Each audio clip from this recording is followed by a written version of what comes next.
mean, it started in the mid 90s is when I really kind of invested in perfecting the art of highway wheelies, right? And it was, for me, it was always about like, I don't know, cartoons and superheroes were okay, but man, it was like when something was in front of me, that became like my superhero. So when I was 3 years old, just a little toddler, and it gives me the chills. Like this is stuff that just was, you can't make it up. My dad rode a Harley, my uncle rode a Harley, and we piled into a old woody station wagon. And I just remember like, all the kids were in the station wagon and we were following my dad and the motorcycles out there, which was cool in itself, right? And, I just idolized that whole kind of lifestyle. And just for me, like there was nothing cooler than a guy on a bike, right? And we were going to Dragway 42 to see the man, right? It was the famous and notorious him standing on the seat with his cape flapping behind him,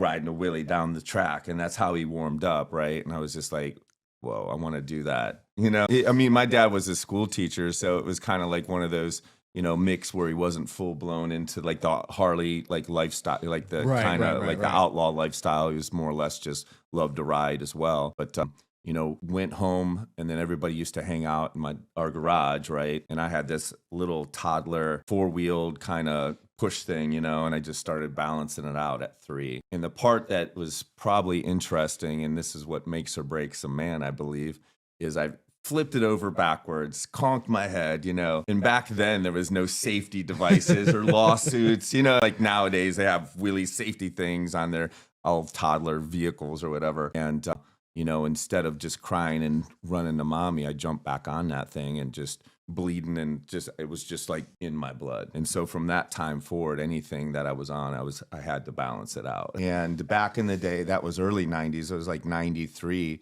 Like that, it gives me the chills, man, because I remember specifically like these epic moments where like, that whole thought process from 3 is now fast forwarding to when I'm 17, 18 on a real big, a sport bike. And that's a big bike too. If you know the history, and a lot of people don't, but the whole history of sport bikes kind of coming up is, they weren't always around. And it was something that the world never saw before from the beginning of, bikes in general.